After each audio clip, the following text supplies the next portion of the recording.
10 محرم عاشورہ کا دن آنے والا ہے، اس حوالے سے آج بہت اہم باتیں کرنے کا ارادہ تھا۔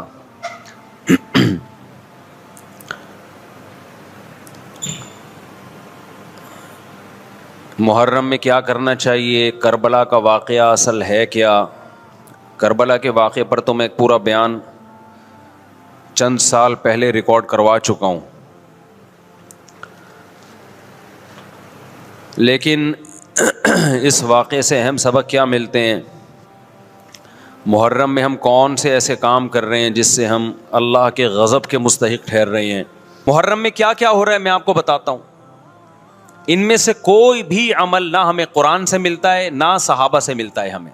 سیدنا حسین ابن علی رضی اللہ تعالی عنہ جو جنت کے جوانوں کے سردار ہیں، آپ سے محبت کا دعویٰ اس وقت مقبول ہوگا جب آپ سیدنا حسین کی سیرت کو فالو کریں گے۔ رونا پیٹنا ماتم کرنا یہ سیدنا حسین اور اہل بیت کی سیرت نہیں ہے۔ اس بات میں دو رائے نہیں ہو سکتی کہ سیدنا حسین رضی اللہ تعالی عنہ کو جو کربلا میں شہید کیا گیا، یہ کائنات کا بدترین ظلم تھا۔ جس نے آپ کی گردن مبارک پہ تلوار رکھی، اس کی بدبختی میں دو رائے نہیں ہو سکتی۔ بہت ہی کوئی شقی اور بدبخت جو نواسہ رسول صلی اللہ علیہ وسلم کے قتل کی طرف بڑھا، بہت ہی کوئی بدبخت اور بدنصیب جو کوفہ کے گورنر ابن زیاد کے کہنے پر نواسہ رسول سے لڑنے کے لیے نکلا، جو اس ظلم کو ظلم نہیں مانتا، وہ بھی اپنے آپ کو جہنم میں جانے کے لیے تیار کر رہا ہے۔ پھر کربلا میں ایک بڑا ظلم یہ ہوا کہ صرف سیدنا حسین ابن علی کو شہید نہیں کیا گیا، آپ کے ساتھ جتنے مرد تھے سب کو شہید کر دیا گیا۔ لیکن ہمیں پیغمبر صلی اللہ علیہ وسلم اور صحابہ کی سیرت میں کیا ملتا ہے؟ میں ایک آیت سے آپ کو سمجھاتا ہوں۔ مشرکین مکہ حضرت ابراہیم علیہ الصلاۃ والسلام کے نسب میں ہونے پر اور آپ سے محبت پہ بڑا فخر کیا کرتے تھے کہ ہم ابراہیم کی اولاد میں ہیں، ہم ابراہیم کے دین پہ ہیں۔ اللہ نے کیا فرمایا رسول اللہ صلی اللہ علیہ وسلم سے کہ ان اول الناس بابراہیم للذین اتبعوہ، اے نبی آپ ان سے کہہ دیجئے ابراہیم سے محبت کے خالی پیلی کے دعوے مقبول نہیں ہیں۔ ابراہیم کے زیادہ حقدار وہ ہیں جو ابراہیم علیہ السلام کی اتباع کرتے ہیں، اور یہ پیغمبر اور صحابہ یہ ابراہیم علیہ السلام کے دین کو فالو کرتے ہیں، اور تم ابراہیم کے دین کو فالو نہیں کر رہے، ان سے محبت کے دعوے دار ہو۔ تو خالی محبت کے دعوے داری اللہ کے ہاں مقبول نہیں ہے۔ اللہ کے ہاں وہ محبت کی دعوے مقبول ہیں جس میں آپ محبوب کو فالو کر رہے ہوں۔ سیدنا حسین ابن علی رضی اللہ تعالی عنہ جو جنت کے جوانوں کے سردار ہیں، آپ سے محبت کا دعویٰ اس وقت مقبول ہوگا جب آپ سیدنا حسین کی سیرت کو فالو کریں گے۔ رونا پیٹنا ماتم کرنا یہ سیدنا حسین اور اہل بیت کی سیرت نہیں ہے۔ صبر کرنا، ظالم کے سامنے ڈٹ جانا، جان کے خوف سے اپنی پالیسیوں سے پیچھے نہ ہٹنا، یہ سیدنا حسین ابن علی رضی اللہ عنہ کی سیرت ہے جو آج ہمیں کہیں بھی نظر نہیں آتی۔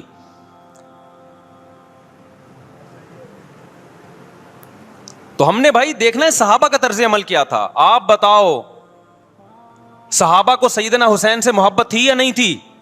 کیا غم کا پہاڑ ٹوٹا ہوگا جب اطلاع ملی ہوگی کہ سیدنا حسین ابن علی اور آپ کے اصحاب اور اہل بیت کو سب کو کربلا میں شہید کر دیا گیا ہے، کیا قیامت گزری ہوگی۔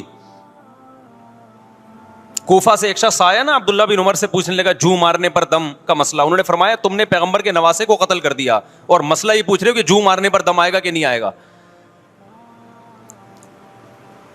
ایک طرف تم نے پیغمبر کے نواسے کو قتل کر دیا کربلا میں، اور اب ہم سے آ کے مسئلہ پوچھتے ہو جو مارنا جائز ہے یا نہیں ہے۔ صحابہ کے ہاں یہ غم کم غم نہیں تھا۔ دیکھو حضرت معاویہ رضی اللہ تعالی عنہ کے ہاتھ پہ بھی حضرت حسین نے بیعت نہیں کی، لیکن بغاوت بھی نہیں کی. کیوں؟ بغاوت سے فتنے کا اندیشہ تھا. حضرت حسن جو حضرت حسین کے بڑے بھائی تھے، انہوں نے سیدنا معاویہ رضی اللہ تعالی عنہ کے ہاتھ پہ بیعت کی اور اس اختلاف کو ہمیشہ کے لیے اپنی کوشش کے مطابق ہمیشہ کے لیے ختم کر دیا. ختم ہوا نہیں ہوا ایک الگ بحث ہے، لیکن حضرت حسن کا مقصد کیا تھا کہ مسلمانوں کی دو جماعتوں کو میں آپس میں لڑتا ہوا نہیں دیکھ سکتا. لوگوں نے کہا آپ خلافت کے حقدار ہیں، آپ نے فرمایا میں دستبردار ہوتا ہوں سیدنا معاویہ کے حق میں. حضرت حسن بیعت ہو گئے حضرت معاویہ سے اور یہ اختلاف کو کیا کر دیا؟ ختم. حضرت حسین بیعت نہیں ہوئے، لیکن حضرت حسین نے بغاوت بھی نہیں کی. ہر ایک کی اپنی رائے تھی، حضرت حسن کی اپنی رائے تھی. ان کا خیال تھا کہ بیعت ہونا مسلمانوں کے لیے زیادہ مفید ہے، ایک پاورفل حکومت ہوگی، ایک طاقتور ریاست ہوگی، ورنہ لڑتے رہیں گے آپس میں. حضرت حسین کا موقف یہ تھا کہ میں بغاوت تو نہیں کروں گا لیکن بیعت بھی نہیں ہوں گا، کیونکہ اگر بیعت ہو گیا تو اس سے جو خلفائے راشدین کے دور میں جو خلیفہ کی سلیکشن کا طریقہ تھا وہ طریقہ ختم ہو جائے گا. تو میں اگر اس طریقے کو نہیں لا سکتا تو اس کے خلاف کو پروموٹ بھی نہ کروں میں. یہ بھی ایک رائے تھی. میں سمجھا پا رہا ہوں اپنی بات؟ بھائی رائے کا اختلاف ہوتا ہے نا. نبی صلی اللہ علیہ وسلم نے فرمایا اذا اجتہد المجتہد فإن اصاب فلہ اجران وإن اخطأ فلہ اجر واحد. جب کوئی مجتہد اللہ کی رضا کو سامنے رکھ کے اجتہاد کرتا ہے، صحیح اور غلط کا فیصلہ کرنے بیٹھتا ہے، رائے یعنی اس کا مقصد اللہ کی رضا ہو، تو اگر وہ درست نتیجے پہ پہنچے تو 2 ثواب، غلط نتیجے پہ پہنچے تو بھی 1 نیکی اس کو ملتی ہے، اس لیے کہ اس کے بس میں جو خیر خواہی کے لیے جو تھا وہ اس نے کر دیا. رائے کا اختلاف ہوتا ہے. تو حضرت حسن رضی اللہ تعالیٰ عنہ بیعت ہوئے حضرت معاویہ کے ہاتھ پہ. سیدنا حسین نہ بیعت ہوئے اور نہ آپ نے بغاوت کی، خاموشی اختیار کی. حضرت معاویہ رضی اللہ تعالی عنہ نے سیدنا حسین کو تلوار کی زور سے بیعت پر مجبور نہیں کیا، بلکہ نواسہ رسول کا خیال کیا اور وصیت بھی کی لوگوں کو. لیکن جب حضرت معاویہ کے بعد یزید جانشین ہوا، اس کی سب سے بڑی غلطی یہ تھی کہ اس نے نواسہ رسول صلی اللہ علیہ وسلم اور آپ کے ساتھ جو چند اہل بیت اور چند صحابہ تھے، اس وقت بھی حضرت حسین نیوٹرل تھے. نہ حضرت حسین نے بغاوت کا ارادہ کیا اور نہ بیعت کرنے کا ارادہ کیا. یزید ابن معاویہ کو چاہیے تھا کہ سیدنا حسین رضی اللہ عنہ کو اپنے حال پہ چھوڑ دیتا، اپنے والد کی طرح.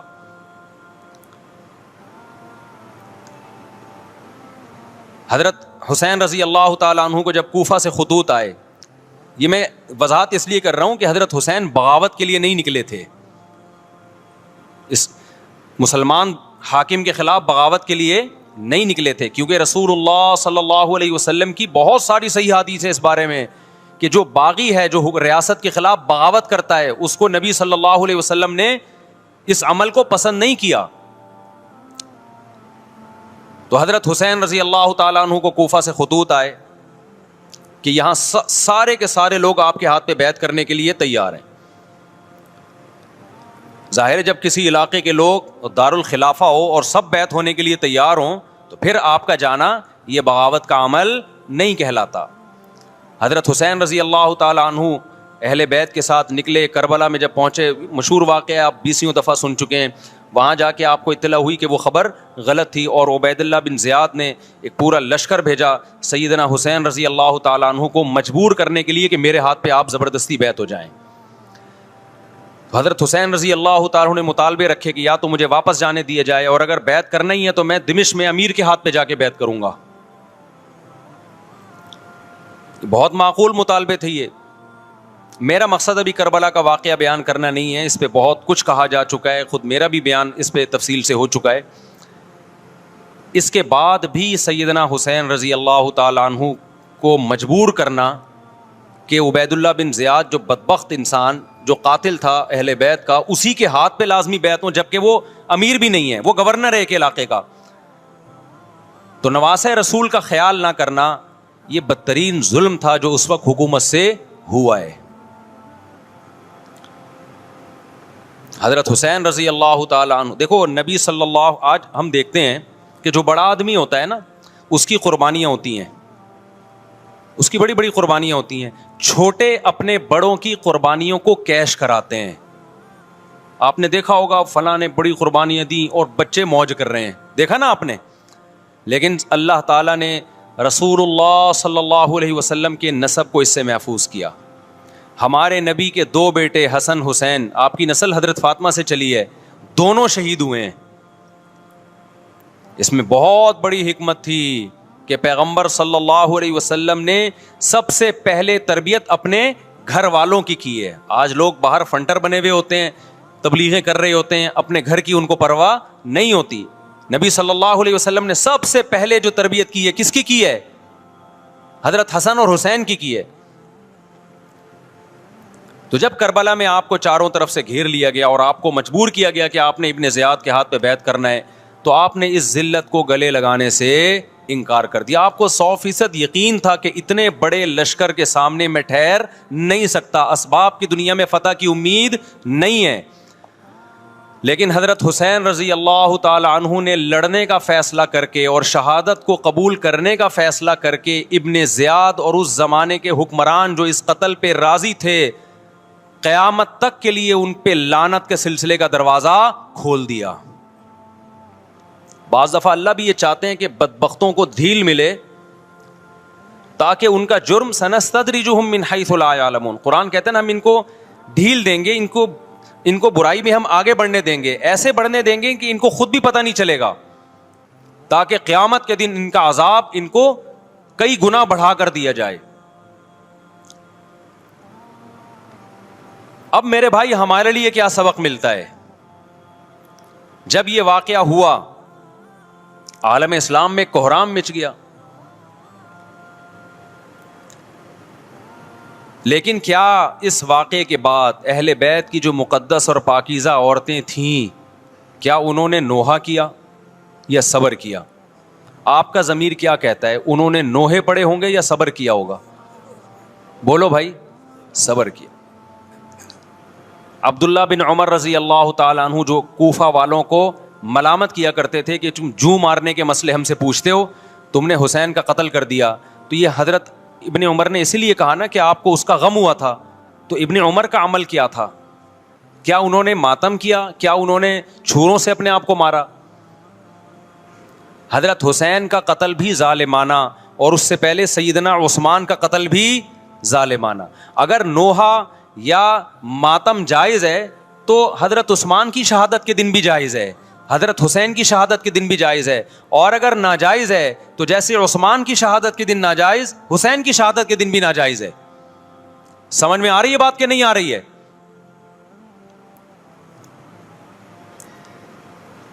قرآن کیا کہتا ہے ایسے مواقع کے بارے میں؟ تلک امۃ قد خلت لہا ما کسبت ولکم ما کسبتم. قرآن جب بھی پرانی امتوں کے واقعات بتاتا ہے, قرآن کہتا ہے یہ ایک قوم تھی جو گزر گئی, انہوں نے جو کیا اس کا بدلہ ان کو ملے گا, تم جو کرو گے اس کا بدلہ تمہیں ملے گا. تو ہمیں اللہ نے اس واقعے میں بھی بتا دیا کہ سیدنا حسین کا واقعہ, کربلا کا واقعہ جب سنا کرو تو یہ سوچا کرو یہ قوم تھی جو گزر گئی, جس نے اچھا کیا, حسین ابن علی نے اچھا کیا, ان کو اس اچھائی کا بدلہ ملے گا. اور جو حضرت حسین کے قتل کے حضرت سیدنا حسین کے مبارک خون سے جن کے ہاتھ آلودہ ہوئے, کیونکہ قتل کیا نا انہوں نے, تو لہا ما کسبت, ان کو اس ظلم کا بدلہ بھی ملے گا. تو ہمارا کام کیا ہے؟ ہم نے فالو کرنا ہے حسین کے راستے کو, نہ کہ حسین کے نام پہ ہم نے ماتم کرنے ہیں. حسین کا راستہ کیا ہے جس کو ہم نے فالو کرنا ہے؟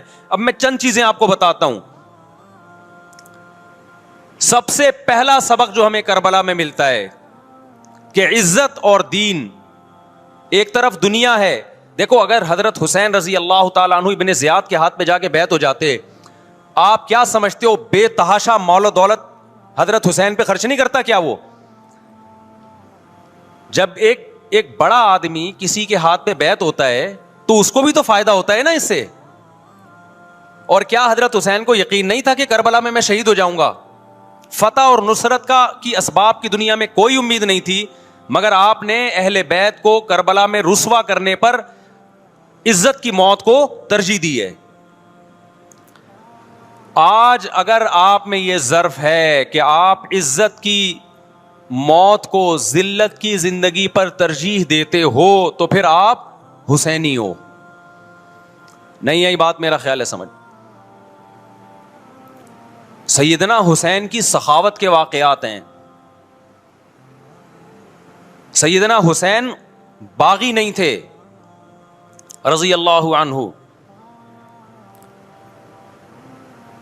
پھر جو اہل بیت کا طرز عمل کیا تھا، محرم میں کیا کیا ہو رہا ہے میں آپ کو بتاتا ہوں۔ ان میں سے کوئی بھی عمل نہ ہمیں قرآن سے ملتا ہے نہ صحابہ سے ملتا ہے ہمیں۔ تو ما انا علیہ و اصحابی جو جنتی فرقہ ہوگا اس کی جو علامتیں ہیں، تو جب آپ ان علامتوں کے خلاف چلو گے، صحابہ اور تابعین کو فالو نہیں کرو گے، تو آپ پھر اپنے آپ کو سنی کہنا چھوڑ دو۔ آپ بتاؤ مجھے اسلام میں کوئی مہینہ منحوس ہے؟ بولو نا، کوئی مہینہ منحوس ہے؟ تو آپ محرم کو منحوس کیوں کہتے ہو؟ لوگ مجھے کہتے ہیں مفتی صاحب فرقہ واریت پھیلا رہے ہیں۔ دیکھو، فرقہ واریت جب پھیلا رہا ہوں جب میں کسی فرقے کے خلاف آپ کو کر رہا ہوں۔ میرے بیان شیعہ لوگ بھی سنتے ہیں، ملتے بھی ہیں، بہت دفعہ ایئرپورٹ پہ ملاقات ہوئی، بڑی عزت سے ملے، میں شیعہ ہوں لیکن آپ سے محبت کرتا ہوں۔ یہاں مسجد میں بھی آتے ہیں، میں نے کبھی کسی پہ طنز نہیں کیا۔ اس لیے میں بار بار کہتا ہوں، جو شیعہ کا مذہب ہے اس کو کرنے دو، وہ سبیلے لگاتے ہیں، آپ ان کو مت چھیڑو، جا کے تنگ نہ کرو ان کو۔ وہ ماتم کرتے ہیں، آپ ان کو مت چھیڑو۔ وہ نوحے کرتے ہیں، وہ نوحے پڑھتے ہیں، آپ ان کو مت چھیڑو۔ لیکن آپ اپنی پوزیشن واضح کرو کہ آپ شیعہ ہو یا آپ سنی ہو، آپ تو ایک طرف ہو جاؤ نا۔ محرم میں اگر آپ مرثیے لگا کے گھوم رہے ہو گاڑیوں میں، اٹ مینز آپ سنی نہیں ہو۔ آپ نبی صلی اللہ علیہ وسلم کی حدیث ہے ہمارے پاس، ہم اہل سنت والجماعت ہیں، ہم سنت کو فالو کرتے ہیں۔ تو سنت کیا کہتی ہے؟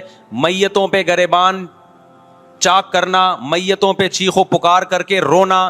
آپ نے فرمایا لیس منا، وہ ہم میں سے نہیں ہے، اور اس عمل پہ آپ صلی اللہ علیہ وسلم نے لعنت فرمائی ہے۔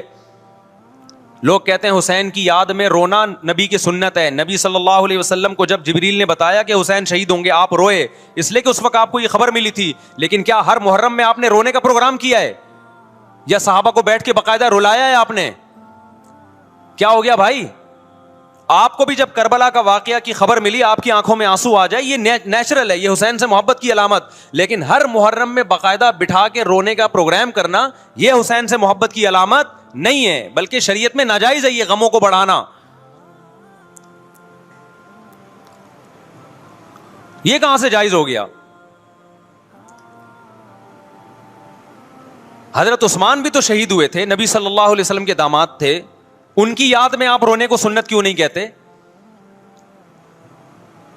ہماری نظر میں حسین کا قتل بھی بہت بڑا ظلم، اور سیدنا عثمان کا قتل بھی بہت بڑا ظلم تھا۔ دونوں مظلوم تھے، دونوں مظلوم شہید تھے، ہمیں دونوں کی شہادت پہ غم ہے، لیکن اب اس غم کو مناتے نہیں ہیں۔ اسلام میں غم منانا سنت نہیں ہے۔ دیکھو جعفر طیار رضی اللہ عنہ، نبی کے چچا زاد بھائی، اہل بیت، جب آپ صلی اللہ علیہ وسلم نے ان کو لڑائی کے لیے میدان جنگ میں بھیجا، رومیوں سے لڑائی تھی، حضرت جعفر طیار کی 4 بیویاں تھیں۔ جب نبی صلی اللہ علیہ وسلم مسجد نبی میں بیٹھے، آپ کو فرشتوں نے اطلاع دی کہ جعفر طیار شہید ہو گئے۔ آپ صلی اللہ علیہ وسلم کی آنکھوں سے آنسو، یہ آنسو اس وقت نکلے جب عین شہادت کی اطلاع ملی ہے۔ اس وقت آنسوؤں کا نکلنا محبت کی علامت ہے۔ آپ نے صحابی رسول کو بھیجا کہ جاؤ آپ کی زوجات کو، بیویوں کو جا کے خبر دو کہ جعفر طیار شہید ہو گئے۔ کیا قربانی تھی صحابہ کی، آپ دیکھو، ایسے جوان تھے جعفر طیار، خوبصورت جوان۔ غزوہ بدر میں جب مشرکین مکہ نے یہ نعرہ لگایا کہ حل میں مبارز، 3 سردار آئے، انہوں نے کہا پہلے تمہارے اندر سے 3 بہادر آئیں، ہم سے لڑیں۔ دیکھو عربوں میں یہ ہوتا تھا کہ جب جنگ کے لیے 2 فوجیں آمنے سامنے کھڑی ہوتی تھیں تو پہلے دونوں طرف کے بہادر ترین لوگوں کی لڑائیاں ہوتی تھیں کہ جب تک دونوں میں سے ایک قتل نہیں ہوگا لڑائی شروع نہیں ہوگی. تو آپ کو پتا ہے کہ اس میں بہادر ترین لوگ نکلیں گے نا جو لڑنا جانتے ہوں. مشرکین مکہ کی طرف سے 3 یا 4 بڑے بڑے سردار آئے لڑائی سے پہلے, بدر میں لڑائی سے پہلے. انہوں نے نعرہ لگایا, حل میں مبارز, کوئی ہے تم میں جو پہلے ہم سے لڑے. یعنی ادھر سے ہم 3 ہیں تو ادھر سے بھی کتنے چاہیے, 3 بندے.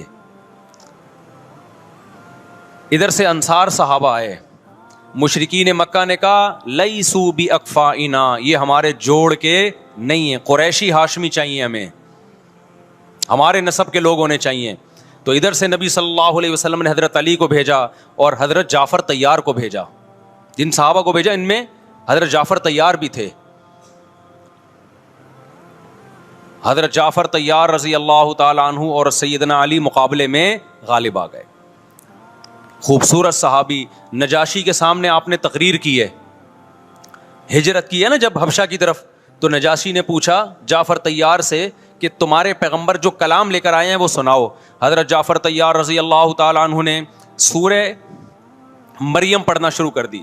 کاف ہا یا عین صاد, ذکر رحمت ربک عبدہ زکریا اذ نادى ربه نداء خفیا قال رب انی وهن العظم منی واشتعل الرأس شیبا ولم اکن بدعائک رب شقیا وانی خفت الموالی من ورائی وکانت امراتی عاقرا فہب لی من لدنک ولیا.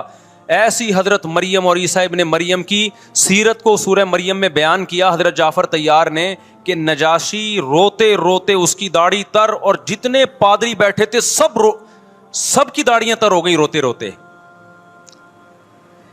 تو یہ تقریر جو نجاشی کے اسلام کا سبب بنے, بادشاہ کو مسلمان کرنے والے کون تھے, حضرت جعفر طیار. اور آپ کے چھوٹے چھوٹے بچے, 4 جوان بیویاں ہوں, چھوٹے چھوٹے بچے ہوں, اور ایسے میں میدان جنگ میں لڑتے ہوئے شہید ہو جائیں, تو پیغمبر اور صحابہ پہ کیا قیامت ٹوٹی ہوگی. لیکن ہمارے نبی صلی اللہ علیہ وسلم کی آنکھوں سے کیا تھے, صرف آنسو موتی کی طرح ٹپک رہے تھے. اور آپ صحابہ کو اطلاع دے رہے تھے کہ جعفر طیار شہید ہو گئے, اور جاؤ ان کے گھر والوں کو بتا کے آ جاؤ. کتنی بڑی قربانی ہے یا نہیں ہے. جب خبر دینے والا آپ کی ازواج کو بتا کے آیا کہ جعفر طیار شہید ہو گئے, تو آپ کے گھروں سے خواتین کے رونے کی آوازیں آئیں. آپ صلی اللہ علیہ وسلم نے فرمایا ان سے بولو کہ اپنی آواز کو پست کرو. پھر چیخو پکار کی آواز آئی, تو آپ نے فرمایا کہ اگر دوبارہ چیخو پکار کی آواز آئے تو ان کے منہ پہ خاک پھینک دو. وہ شہید کی بیوہ تھیں, اور شہید بھی کتنے مقدس, ان کو بھی نبی صلی اللہ علیہ وسلم نے نوحہ کرنے کی اجازت نہیں دی. اس دن جس دن غم پہنچا ہے اس دن بھی چیخو پکار کی اجازت نہیں دی ہے. تو آپ بتاؤ اگلے سال اس تاریخ کو چیخو پکار کی کیسے اجازت مل جاتی. نہیں آئی میرا خیال ہے بات سمجھ میں. جب غم پہنچا ہے اس وقت چیخنے چلانے کی اجازت نہیں ہے. چھوٹے چھوٹے یتیم بچے, حضرت جعفر طیار کے چھوٹے چھوٹے یتیم بچے, کتنا غم ہوتا ہے جب چھوٹے چھوٹے بچے, ان کا باپ دنیا سے چلا جائے, کتنا ترس آتا ہے ان کے اوپر. تو ہمارے نبی کو بھی ان یتیم بچوں پہ بھی ترس آیا, ان بیواؤں پہ بھی ترس آیا. لیکن نہ نبی صلی اللہ علیہ وسلم چیخو پکار کر کے خود روئے, اور نہ آپ نے ان کی ازواج کو رونے کی اجازت دی ہے. سمجھ میں نہیں آ رہی میرا خیال ہے بات. میرا مقصد شیعوں پہ طنز کرنا نہیں ہے, ان کا جو مذہب ہے ان کو اس پہ چلنے دو. میرا مقصد ہے آپ اپنی پوزیشن واضح کرو کہ آپ ادھر ہو یا ادھر ہو. کسی کو تنگ مت کرو, نہ کسی پہ فتوے لگاؤ کفر اسلام کے, نہ کسی کو جہنمی قرار دو. اپنی پوزیشن آپ فیصلہ کرو کہ آپ اگر ادھر جانا ہے تو پورے ادھر چلے جاؤ. پھر یہ آدھا تیتر آدھا بٹیر والا معاملہ مت کرو. وہ ان کا مذہب ہے بھائی, ان کے علماء ان کو بتاتے ہیں کہ محرم میں کالے کپڑے پہننے ہیں, محرم میں ماتم کرنا ہے, محرم میں کو منحوس سمجھنا ہے, اس میں شادی بیانی کرنا. ان کے علماء ان کو بتاتے ہیں, ان کو چلنے دو اس پر. دنیا میں بہت سے فرقے ہیں, بہت سے مذہب ہیں, ہم کسی کو نہ ختم کر سکتے ہیں نہ کسی کے خلاف نفرت پیدا کر سکتے ہیں. اس سے کوئی چیز حاصل نہیں ہوگی. کسی سے نفرت کرنے کی ضرورت نہیں, کسی پہ فتوے لگانے کی ضرورت نہیں, لیکن آپ کو اپنی پوزیشن واضح کرنی پڑے گی کہ میں کہاں کھڑا ہوا ہوں. اگر آپ سنی ہو تو پھر اہل سنت والجماعت صحابہ تابعین کو فالو کرتے ہیں, حدیث کو فالو کرتے ہیں, اور حدیث میں ہمیں ماتم کرنا, نوحہ کرنا, گریبان چاک کرنا اس کی پرمیشن نہیں ہے, بلکہ اس سے روکا گیا ہے, اس عمل کو حرام اور ناجائز قرار دیا گیا ہے. بات آ رہی ہے سمجھ میں؟ باقی جو شیعہ حضرات کرتے ہیں, ہمارے دوست ہیں شیعہ, میں مذاق میں نہیں کہہ رہا, ملتے ہیں ہم سے, میں کبھی ان سے مذہب کے ٹاپک پہ بات نہیں کرتا, نہ ان کو کبھی چھیڑتا ہوں کہ آپ یہ کیوں کر رہے ہو, یہ کیوں نہیں کر رہے. بھائی اس کا مذہب ہے, وہ اس کا فرقہ ہے, جو کرنے دو اس کو, ہم نہیں کرتے, کیونکہ ہم اہل سنت والجماعت میں. سمجھ میں آ رہی ہے بات کہ نہیں آ رہی؟ پھر ربیع الاول کا مہینہ آئے گا, اس میں بھی آپ اپنی پوزیشن واضح کرو, کیا آپ ادھر ہو یا ادھر ہو. دو فرقے ہیں, دیوبندی بریلوی. میں نہیں کہہ رہا کہ کون جنتی کون جہنمی, لیکن بر صغیر میں جن کو دیوبندی کہا جاتا ہے وہ نظر و نیاز تیجے 40 میں کے قائل بولو نہیں ہے. یہ ان کی کتابوں میں لکھا ہوا ہے, وہ اس کے قائل نہیں ہے. اگر کوئی بزرگ ان میں قائل گزرا بھی ہے تو وہ اس کا ذاتی تفرد ہے, اس کو علماء نے فالو نہیں کیا, اس کو ان کی اجتہادی غلطی قرار دیا ہے. ربیع الاول میں جلوس نکالنا یا مزار بنانا یا مزاروں پہ جانا اس نیت سے کہ وہاں جا کے ہم کوئی قوالی پڑھیں گے یا کچھ بھی, ہمارے ہاں قبرستان جانا صرف اس لیے ہے کہ آخرت کی یاد تازہ ہو, بس, اس کے علاوہ اور کوئی کانسیپٹ نہیں ہے. ہمارے ہاں قبر ایک بالش سے زیادہ اونچی بنانا جائز بولو نا نہیں ہے, قبر پکی کرنا جائز نہیں ہے, تیجے 40 میں کرنا جائز بولو نہیں. آج ایک صاحب آئے, کہنے لگے میری ساس کا 40واں ہے, فجر میں کہنے لگے مجھے, کہہ رہے میں نہیں گیا تو بڑا مسئلہ ہو جائے گا. میں نے کہا بھائی ایک فیصلہ کرو, گرین چینل یا وائٹ چینل, ایک طرف ہو جاؤ بھائی, کیونکہ وائٹ چینل میں یہ جائز نہیں ہے, نہ 40واں ہے نہ تیجا ہے. اب لوگ مذاق اڑاتے ہیں مر گیا مردود نہ فاتحہ نہ درود, بھائی کچھ بھی کہتے رہو, تو پھر پورے ادھر کو ہو جاؤ, یا تو پورے وائٹ ہو جاؤ یا پورے کیا ہو جاؤ, پورے گرین ہو جاؤ. پھر تیجا بھی کرو, 40واں بھی کرو, برسی بھی کرو, اور پھر اس کے بعد جھنڈے بھی لگاؤ ہرے رنگ کے. میں نہیں کہہ رہا دیوبندی صحیح ہے یا بریلوی صحیح ہے, دیکھو میں یہ بحث نہیں کر رہا, میری بات کو غلط نہ لے کے جانا. میں کہہ رہا ہوں آپ اپنی پوزیشن واضح کرو, صحیح غلط تو اگلا مرحلہ ہے, آپ کیا ہو, آپ کو تو یہی نہیں پتا چل رہا. آپ ربیع الاول میں ہرے جھنڈے لے کے گھوم رہے ہو, رمضان میں آپ وائٹ چینل بنے ہوئے ہو, محرم میں آپ بلیک چینل بنے ہوئے ہو, تو پتہ ہی نہیں چل رہا تو ہے کیا بھائی. جب 73 فرقوں میں ایک جنتی ہے تو ایک کو فالو کرو نا جس کو جنتی سمجھتے ہو. اگر آپ سمجھتے ہو کہ بلیک چینل یا شیعہ فرقہ جنتی ہے تو پورے شیعہ ہو جاؤ بھائی. اگر آپ سمجھتے ہو بریلوی فرقہ جنتی ہے تو پورے بریلوی ہو جاؤ. تو جس کو سمجھتے ہو وہ بن جاؤ, لیکن پورے بنو, ادھورے مت بنو, آدھا آدھا نہ لو. بات سمجھ میں آ رہی ہے؟ میں پھر بتا رہا ہوں, نہ میں کسی کو جنتی کہہ رہا ہوں نہ جہنمی. میں یہ نہیں کہہ رہا دیوبندی جنت میں جائیں گے یا بریلوی جائیں گے یا شیعہ جائیں گے, یہ تو اللہ فیصلہ کرے گا.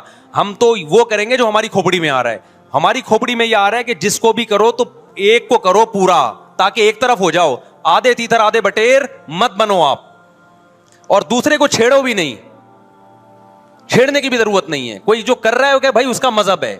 دیکھو ہندو مندر میں جاتا ہے نا, ہماری رائے کے مطابق صحیح کر رہا ہے غلط کر رہا ہے, غلط کر رہا ہے, لیکن ہم چھیڑتے ہیں کیا؟ اسلام نے اجازت دی اس کو چھیڑنے کی کہ ہندو جا رہا ہے اس کو پکڑ کے لا کیوں جا رہا ہے بھائی؟ اسلام بولا ہے بھائی لکم دینکم ولی دین, تمہارے لیے تمہارا دین, ہمارے لیے ہمارا دین. لا اکراہ فی الدین, دین میں زبردستی نہیں ہے, جو کر رہا ہے اس کو کرنے دو. تبھی اسلامی تاریخ میں کوئی ایک مندر بھی ہمارے علم میں نہیں ہے کہ اس میں ہندوؤں پہ پابندی لگی ہو کہ مندر نہیں جا سکتے. جب تک اسلامی حکومتیں رہی ہیں, ہندوستان میں 1000 سال مسلمانوں نے حکومت کی ہے, اگر ہندوؤں کو مندر جانے سے روک دیتے تو آج یہ مندر ختم ہوتے. اسلامی حکومت جب ختم ہوئی ہے تو بھی مندر لاکھوں کی تعداد میں مندر تھے. اسلام مسجد جانے کا حکم دیتا ہے, یہ چرچ جانے کا؟ بولو. مسجد, چرچ جانے کو غلط سمجھتا ہے کیونکہ وہاں غیر اللہ کی, عیسیٰ ابن مریم کی عبادت ہو رہی ہے. لیکن کیا اسلام آپ کو پرمیشن دیتا ہے کہ کوئی عیسائی چرچ جا رہا ہو تو آپ اس کو روکو کہ تو کیوں جا رہا ہے بے, مسجد میں آ؟ اجازت دیتا ہے؟ یا اسلام یہ کہتا ہے کہ اس سے بدتمیزی شروع کر دو آپ؟ بولو کیا ہو گیا؟ آپ کو سبق یاد کرا رہا ہوں میں. بدتمیزی شروع کر دو, یا اسلام یہ اجازت دیتا ہے کہ اس سے اچھا سلوک نہ کرو؟ قطعاً اجازت نہیں, بلکہ قرآن تو کہہ رہے ہیں ان اللہ یحب المقسطین, جو غیر مسلم تم سے لڑ نہیں رہے میدان جنگ میں, ان سے تمہیں اچھا سلوک کرنا پڑے گا, کیونکہ اللہ اچھا سلوک کرنے والوں کو پسند کرتا ہے. صحابہ کرام غیر مسلموں کو بھی ہدیے دیا کرتے تھے, نبی صلی اللہ علیہ وسلم نے یہودیوں کو بھی ہدیے دیے. تو جو مذہب اسلام کی طرف منسوب نہیں ہے, جب ہمیں ان سے اچھے سلوک کا حکم ہے, تو جو مذہب اسلام کی طرف منسوب ہیں, قطع نظر اس سے کہ وہ اس دعوے میں سچے ہیں یا جھوٹے, یہ تو بحث ایک الگ ہے, لیکن نسبت کس کی طرف کر رہے ہیں؟ اسلام کی طرف. تو ہمیں ان سے بدتمیزی بدسلوکی کی کہاں سے اجازت ہوگی؟ تو میں نہیں کہہ رہا کہ آپ شیعہ بریلویوں سے دشمنی کرنا شروع کر دو, ان کی دعوتیں اٹینڈ نہ کرو, ان سے کاروبار چھوڑ دو, یا ان کو جا جا کے تنگ کرو, کیوں سبیل لگا کے بیٹھے ہو, کیوں ماتم کر رہے ہو, یہ کام مت کرو آپ. ہمارا ملک اس فرقواریت کا متحمل نہیں ہے, سے فساد پھیلتا ہے. لیکن اپنی پوزیشن آپ واضح کرو, ایک لکیر ہے آپ کھینچ دو. اگر کوئی شخص آپ کے سامنے صحابہ کو برا بھلا کہتا ہے, آپ بولو بھائی یہ میری باؤنڈری کیا ہو رہی ہے, کراس. میرے سامنے آپ کو ان بزرگوں کے خلاف بولنے کی اجازت نہیں ہے جن سے مجھے عقیدت ہے. اگر یہ کام آپ نے کیا تو ہماری اور آپ کی راہیں الگ الگ. آپ کا جو مذہب ہے بھائی, آپ بند کمرے میں, آپ کے امام بارگاہ میں, آپ کے مسجدوں میں, یا جہاں بھی ہے, وہ آپ کا نجی معاملہ ہے. ہمارے سامنے آپ نے کوئی ایسی بات نہیں کرنی جو ہمارے عقیدے کے خلاف ہو, تو آپس میں دوستی رہے گی. اب دیکھو عیسائی آپ سے ملتا ہے, آپ گپ شپ کرتے ہو, کھانا کھاتے ہو, لیکن عیسائی بار بار بولے میں آپ کے نبی کو نہیں مانتا, میں آپ کا نبی, آپ بولے گا بھائی تو نہیں مانتا تو ہم نے کب کہا کہ مان تو, لیکن میرے سامنے بار بار کیوں کہہ رہے کہ میں تیرے نبی کو نہیں مانتا؟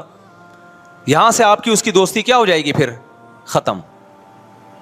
تو غیر مسلموں کو بھی دو قسمیں, کسی بھی مسلک کے لوگوں سے ملو, کسی بھی فرقے کے لوگوں سے ملو, کوئی جھگڑا نہیں, کوئی بحث نہیں, ایک دوسرے کو کھانا بھی ہے, ایک دوسرے کو کھلانا بھی ہے, ایک دوسرے سے کھانا بھی ہے, ایک دوسرے کی دعوتوں میں بھی شرکت کرنی ہے. جہاں مذہب کا معاملہ آئے تو پھر آپ کسی سے بحث نہ خود کرو نہ کسی کو کرنے کی اجازت دو. اگر کوئی کچھ سیکھنا چاہتا ہے تو آپ بولو بھائی علماء کے پاس آ جاؤ, آپ کو کوئی اشکال ہے تو ہم وہاں آپ کا اشکال حل کر دیں گے. اس سے آگے بڑھنے کی کوشش بولو مت کرو, اس سے ملک میں امن ہوگا. باقی فرقے ہمیشہ سے ہیں بھائی, آج کوئی نئے تھوڑی ہیں, اور یہ ہمارا کام تھوڑی ہے فرقے ختم کرنا. یہ تو عیسیٰ ابن مریم جب نازل ہوں گے, حضرت مہدی آئیں گے, وہ تلوار کی طاقت سے ختم کریں گے, ان کے پاس یہ اتھارٹی ہوگی کہ وہ فرقوں کو ختم کریں. آپ نے یہ کرنا ہے کہ دوسرے کے مسلک کو چھیڑنا نہیں ہے اور اپنا چھوڑنا نہیں ہے. مسئلہ آپ کے ساتھ یہ ہو رہا ہے کہ دوسرے کو چھیڑ بھی رہے ہو اور اپنا چھوڑ بھی رہے ہو, دونوں الٹے کام کر رہے ہو. ایک طرف بحث کر رہے ہوتے تم ایسے, اور دوسری طرف وہی بنے ہوئے ہوتے تھوڑے دنوں میں جا کے.